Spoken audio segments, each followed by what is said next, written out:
तेरा कलाम रहेगा कायम पहाड़ जब ना रहे खुदाया, तेरे मुंह की एक बात भी टलेगी ना चाहे कुछ भी हो। तेरी मान दिए है जिंदा सोने से भी कीमती, मेरा दिल ये दे गवाही है ये किताब अजीम। नाज़िल करे अपना कलाम, शिकस्ता दिलों को सुकून मिले, तारीकी दूर हो मेरी राहें रोशन कर। दिल अपना कलाम कसरत से ए खुदा बदल दे, रिहाई दे कसरत से फल मिलाओ। कलाम रहेगा कायम पहाड़ जब ना रहे खुदाया, तेरे मुंह की एक बात भी टलेगी ना चाहे कुछ भी हो। अजीज नाजरीन, मैं अयाद ज़रीफ आप सब देखने वालों को हमारे रोज के बाइबली मुतालिया प्रोग्राम की इस नई किस्त में खुशामदीद कहता हूँ। इस प्रोग्राम में हम बाइबल मुकद्दस की तमाम किताबें यानी पैदाइश से मुकाशफा तक का तफसीली मुतालिया हर सोमवार से जुमा आपके लिए पेश करते हैं। अगर आप पहली मर्तबा ये प्रोग्राम देख रहे हैं तो हम आपको बताते चलें कि हम खरूज के 28वें बाब पर हैं और खरूज बाइबल की दूसरी किताब है। और अगर आप पिछले प्रोग्राम्स को देखना चाहते हैं तो हमारी वेबसाइट biblemutalaya.com पर देख सकते हैं, या कोई सवाल पूछना चाहते हो तो हमें ईमेल कीजिए info@biblemutalaya.com पर। आप हमें फ़ोन भी कर सकते हैं वक्फे में दिखाए जाने वाले फ़ोन नंबर्स पर। हम अभी तक खैमा इज्तिमा और इसके हिस्सों का मुतालिया कर रहे हैं और आज हम 28वें बाब में सरदार काहिन के लिबास के बारे में पढ़ेंगे। लिहाजा आप अपनी बाइबल मुकद्दस को खोलिए, खरूज का 28वां बाब निकालिए और हमारे साथ मुताले में शामिल हो जाएं। लेकिन प्रोग्राम का बाकायदा आगाज करने से पहले मैं स्टूडियो में मौजूद खुदा के खादिम भाई यूसुफ को खुशामदीद कहूंगा। बहुत शुक्रिया भाई। और स्टूडियो में दीगर मेहमानों को भी खुशामदीद। भाई यूसुफ, हम 28वें बाब तक पहुंच चुके हैं। दर हकीकत एक पढ़ने वाला जो खरूज की किताब और खैमा इज्तिमा की तफसीलात को पढ़ता है तो वो तवक्को रखता है कि बाइबल मुकद्दस में 27वें बाब में सोख्तनी कुर्बानी और मज़बा के बारे में बताने के बाद वो हमें बखूर के मज़बा के हिस्सों और हौज के ताल्लुक से बताएगा। लेकिन इसके बजाय वो सरदार काहिन के लिबास, काहिनों की मखसूसियत के ताल्लुक से बताता है। क्या इस बयानी में कोई गलती है या बखूर जलाने के मज़बा और हौज के ताल्लुक से बताने में ताख़ीर की कोई अहमियत है?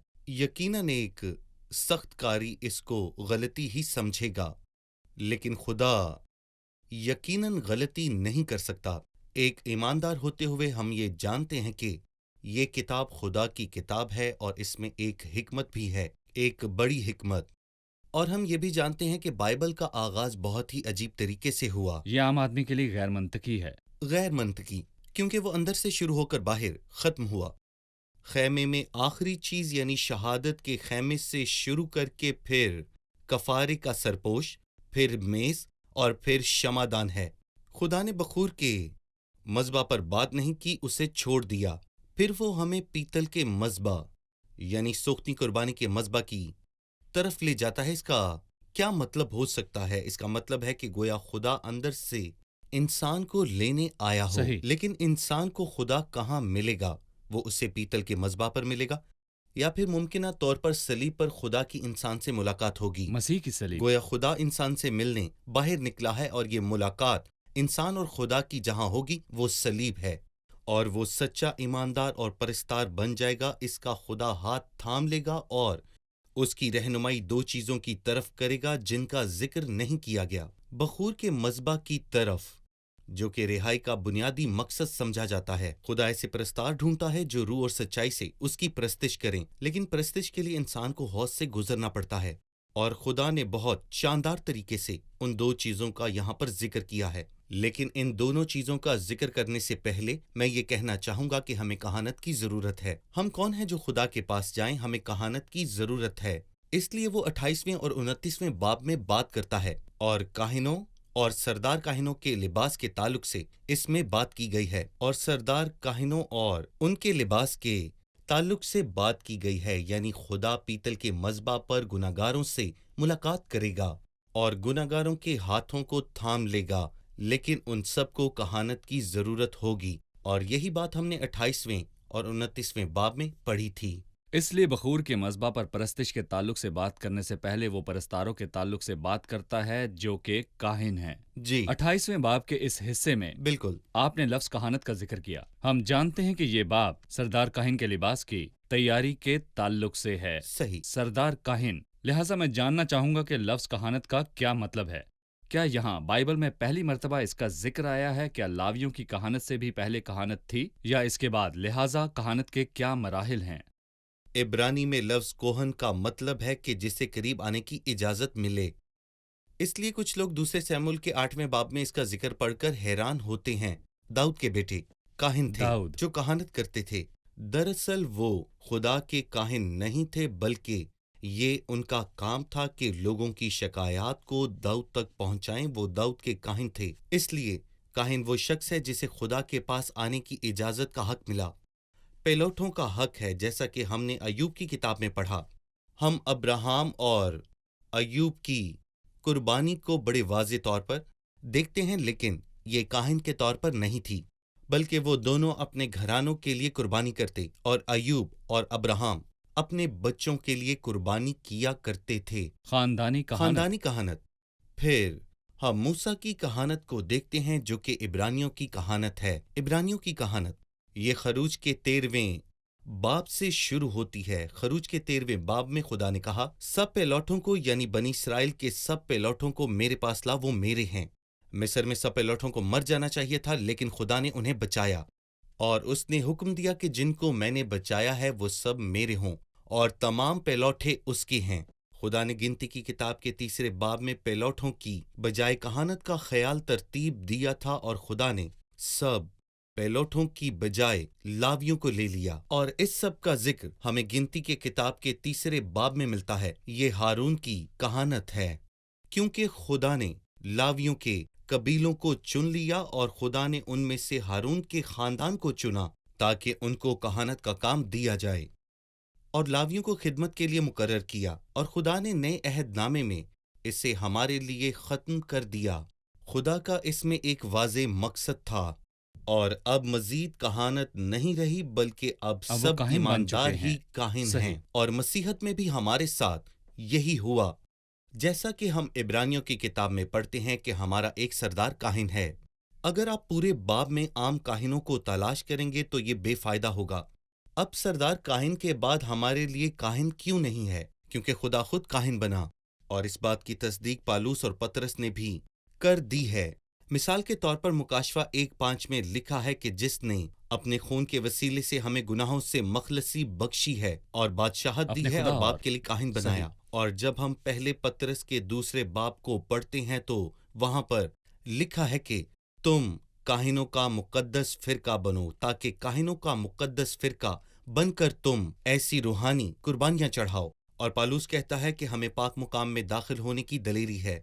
पाक मुकाम में नहीं, बल्कि जब हैकल का पर्दा फट गया हमें पाक मुकाम में दाखिल होने की दलेरी है, लेकिन ज़मीनी मुकामात में नहीं, बल्कि आसमानी मुकामों में जहां पर खुदा खुद है। ये कैसी एजाज की बात है। लेकिन बदकिस्मती से मसीहत ने इस सारी बातों का फायदा ना उठाया और वो सब हारून की कहानत में लौट गए। अगरचे खुदा इब्रानियों में कहता है कि जो चीजें पुरानी और मुद्दत की हो जाती हैं वो मिटने के करीब हो जाती हैं। हमने बाइबल मुकद्दस में से सीखा है कि हारून की पुरानी कहानत या लावियों की कहानत जो हारून के खानदान में से थी, जो कि सिर्फ उसी कबीले में से थे, ना कि 12 कबीलों में से थे, यानी लावियों के कबीले लावी। से, जिनका खास लिबास था जिसे कहानत का लिबास कहते थे, और उनका ताल्लुक महसूस करने वाली चीज यानी बखूर जिसे हम सूंघ सकते हैं, और दीगर चीजें जिन्हें देखा और छुआ जा सकता है। लेकिन अब मसीही कहानत में खुदा के घर के तमाम लोग और फर्जंद खुदा के काहिन हैं, और हमारा सिर्फ एक ही काहिन है और वो है खुदाउन यीशु मसीह। हमारा काहिन नहीं बल्कि सरदार काहिन।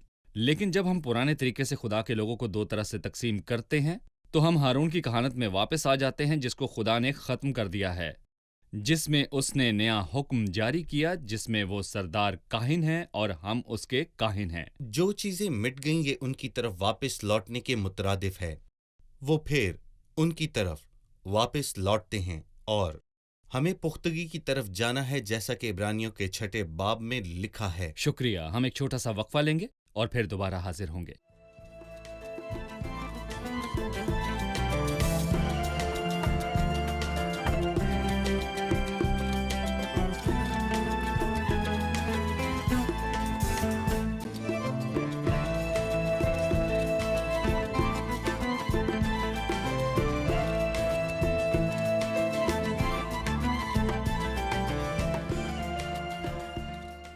آپ ہمیں سردار کاہن کے لباس کے بارے میں کچھ بتا سکتے ہیں جس کا ذکر 28 باب میں ہے؟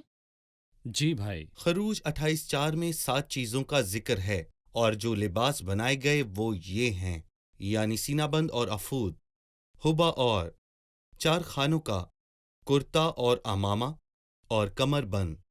یہاں پر 6 چیزوں کا ذکر ہے، نہ کہ 7۔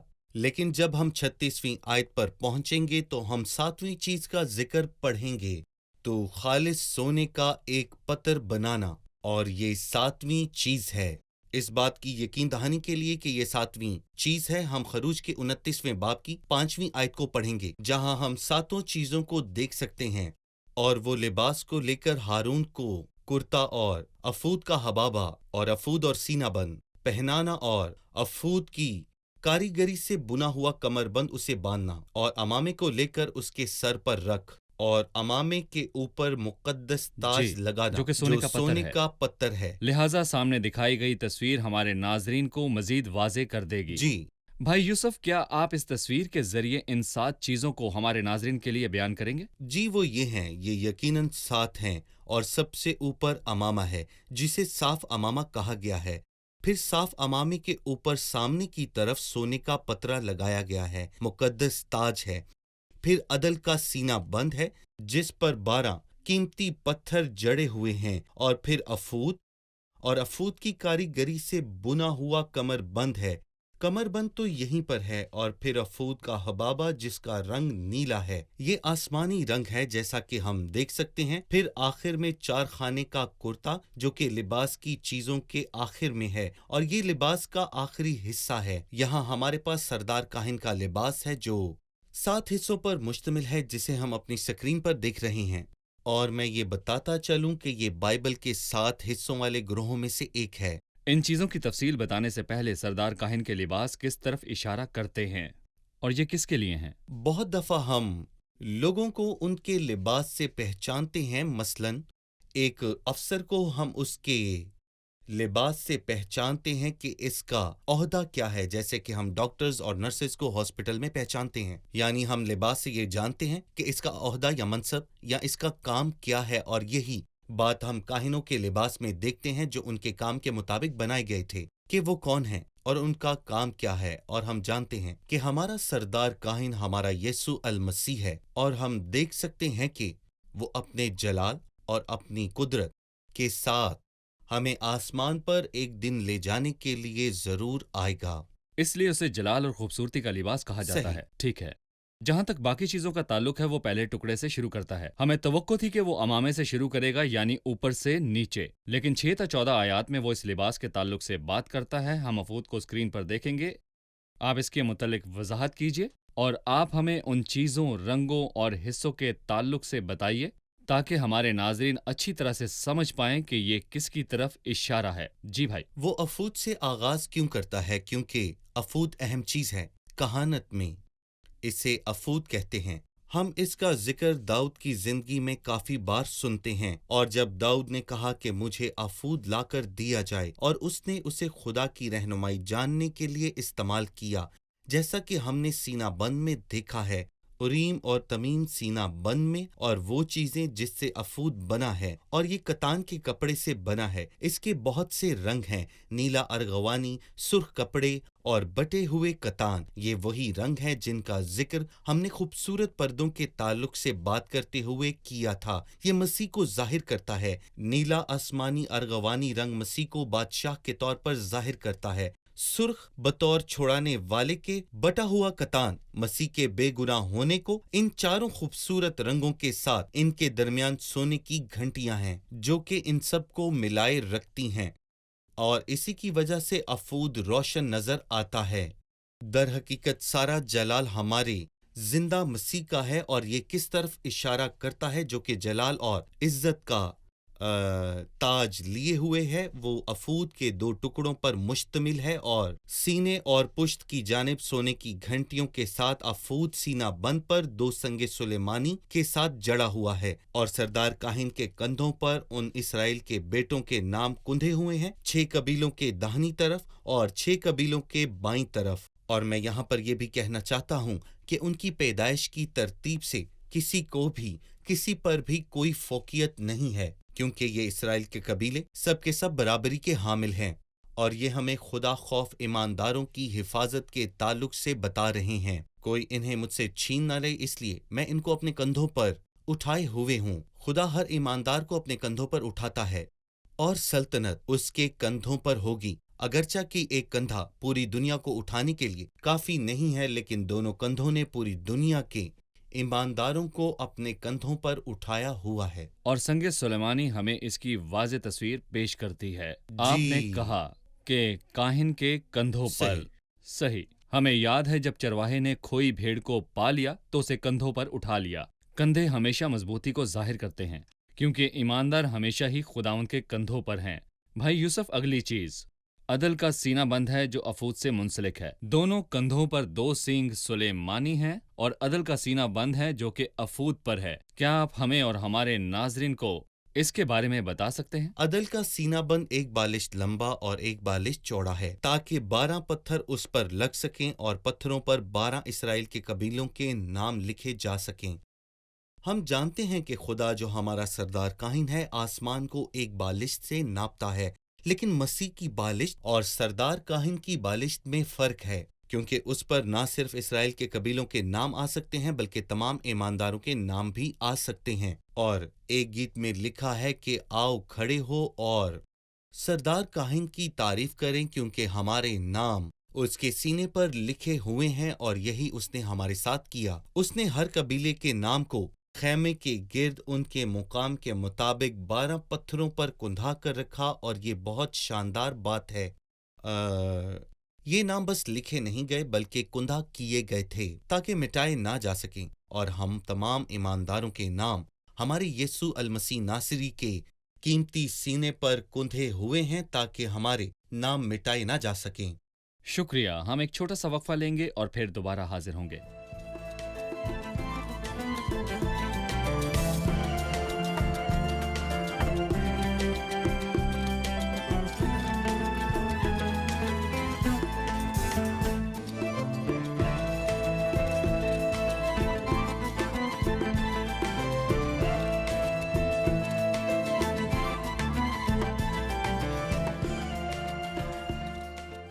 भाई यूसुफ, क्या ये इरादी तौर पर है कि इसे अदल का सीना बंद कहा गया है या इसका ताल्लुक सजा से है? दरअसल लफ्ज अदल से यहाँ पर मुराद सजा नहीं बल्कि इम्तियाज है। मेरा मतलब है कि अगर मैं एक दोराहे पर खड़ा हूं और मुझे जानना है कि मैं ये करूं या ना करूं, और खुदा इस मामले में राजी है या नहीं, मैं किसके पास जाऊं? मैं सरदार काहिन के पास जाऊं कि नहीं?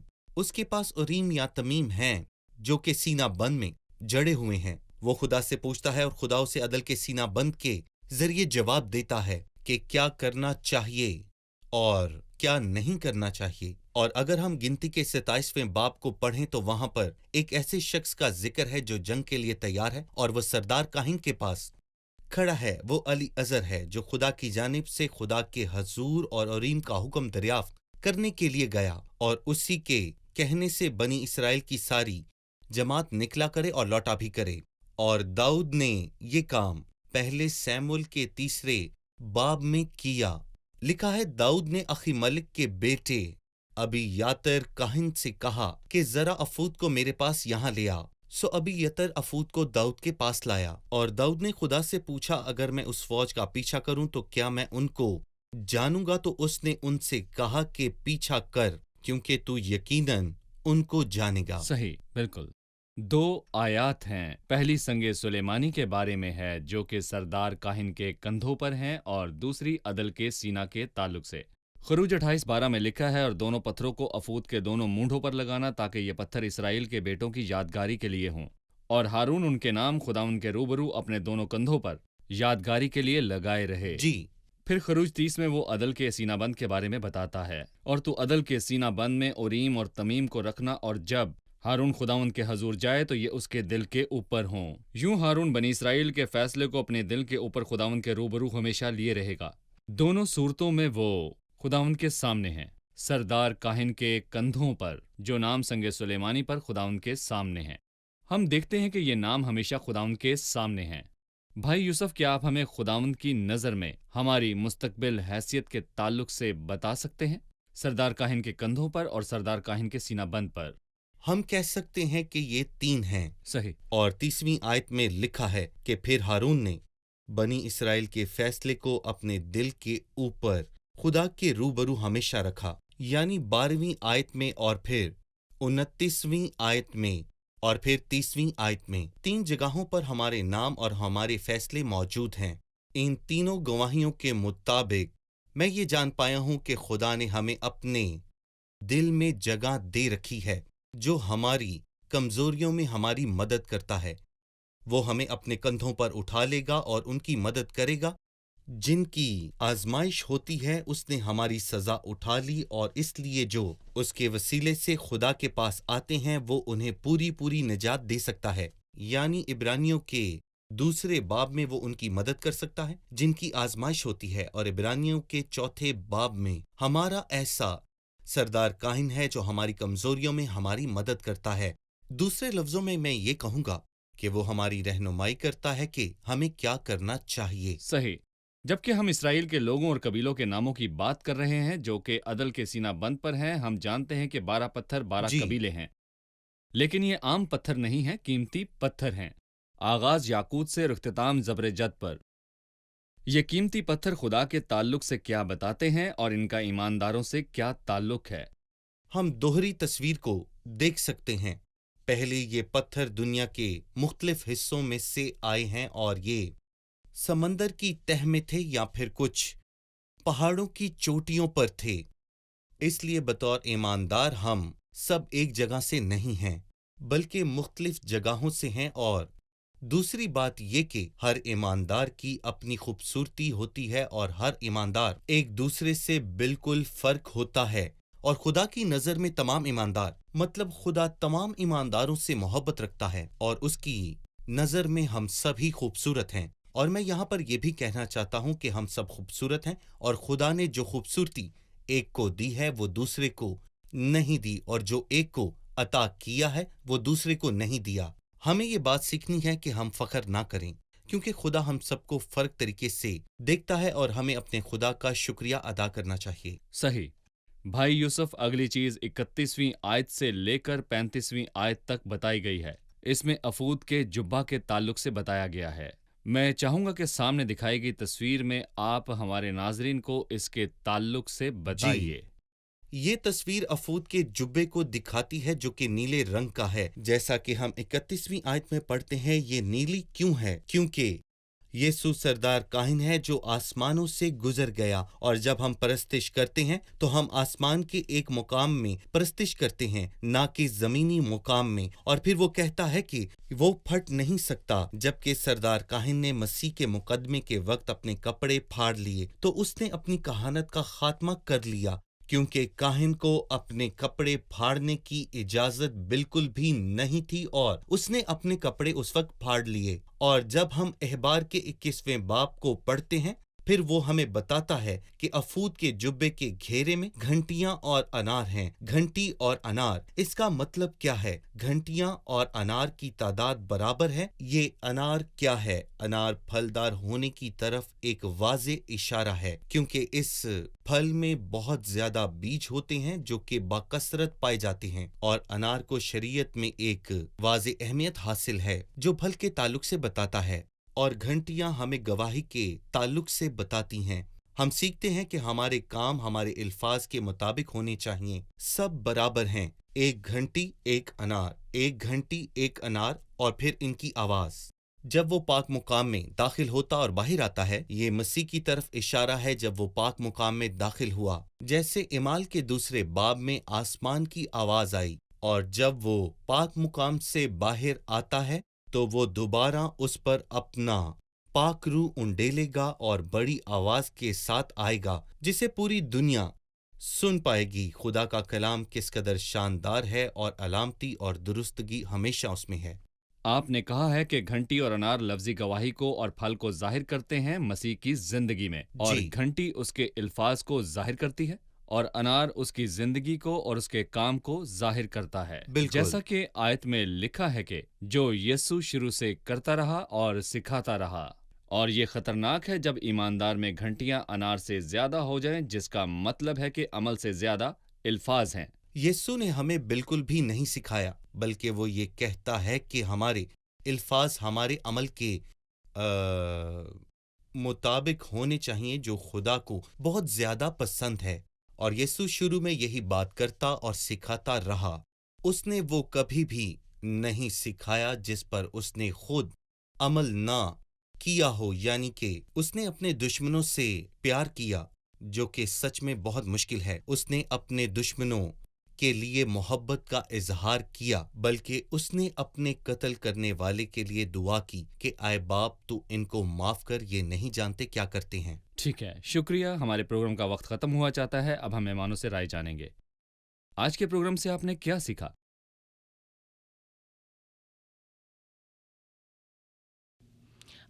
ہم جانتے ہیں کہ سردار کاہن کا اس سینہ بند پر اسرائیل کے بیٹوں کے نام کنندہ ہے، اور ہم سیکھتے ہیں کہ ہر ایماندار کا نام یسوع کے قیمتی سینہ پر کنندہ ہے۔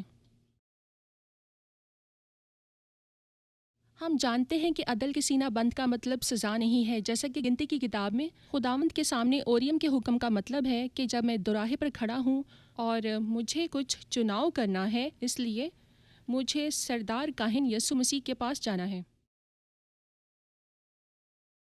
حوصلہ افزائی کی بات ہے کہ ہمارا ایک سردار کاہن ہے جو ہماری کمزوریوں میں ہمارا ہمدرد ہے۔ وہ آزمائش میں بھی مدد کرتا ہے، وہ ہماری رہنمائی کرتا ہے اور ہمیں نجات دیتا ہے۔ شکریہ، خدا آپ کو برکت دے۔ بھائی آپ کا بھی شکریہ۔ ناظرین، آج کی قسط میں ہم نے سیکھا ہے کہ سردار کاہن کا لباس مسیح اور اس کے کام کو ظاہر کرتا ہے، اور بنی اسرائیل کے نام اور باقی قبیلوں کے نام سنگ سلیمانی پر کندہ ہیں، جو سردار کاہن کے کندھوں پر ہیں، جو قوت اور تحفظ کو ظاہر کرتا ہے اور اس کے سینے پر اس کے جذبات اور احساسات کو ظاہر کرتا ہے۔ یعنی یسوع اپنی تمام قوت کے ساتھ ہمارے لیے ہے، وہ اپنے تمام احساسات کے ساتھ ہمارے لیے ہے، اور ہر نام سردار کاہن کے سینے پر فرق طور پر چمک رہا ہے۔ شاید بنی اسرائیل کے نام عام لوگوں کے لیے کوئی وقت نہیں رکھتے، لیکن وہ خدا کی نظر میں قیمتی پتھر ہیں۔ میں اور آپ شاید دنیا کی نظر میں بے وقت ہیں، کمتر ہیں اور حقیر ہیں، لیکن خدا کی نظر میں ہر ایک خاص انداز سے چمک رہا ہے۔ حقیقی تخمینہ ویسے نہیں جیسے دنیا دیکھتی ہے، بلکہ ہم میں سے ہر ایک کا قیمتی تخمینہ جس طرح خدا ہمیں دیکھتا ہے مسیح میں پاک اور بے عیب ہے۔ ہم اس کی نظر میں خاص چمک رکھتے ہیں۔ عزیز ناظرین جو مسیح کے خون سے دھل چکے ہیں، اگر کبھی لوگوں نے آپ کو کمتر سمجھا اور آپ کو بے وقت اور بے قیمت جانا، یا وہ آپ کو زمین پر کچھ نہیں سمجھتے، تو آپ مسیح کی طرف دیکھیں، اپنی آنکھیں اس کی طرف لگائیں اور یاد رکھیں کہ آپ کون ہیں۔ آپ مسیح کے سینے پر قیمتی پتھر ہیں اور ایک خاص چمک رکھتے ہیں۔ اگلے پروگرام میں پھر ملاقات ہوگی۔ خدا آپ سب کو برکت دے۔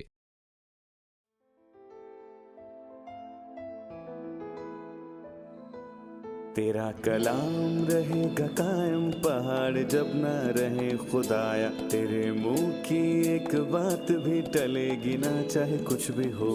تیری مان دیے ہے زندہ، سونے سے بھی قیمتی، میرا دل یہ دے گواہی ہے، یہ کتاب عظیم نازل کرے اپنا کلام، شکستہ دلوں کو سکون ملے، تاریکی دور ہو میری راہیں روشن کر، دل اپنا کلام کثرت سے اے خدا بدل دے، رہائی دے کثرت سے پھل میں لاؤ۔ کلام رہے گا قائم، پہاڑ جب نہ رہے خدایا، تیرے منہ کی ایک بات بھی ٹلے گی نہ، چاہے کچھ بھی ہو۔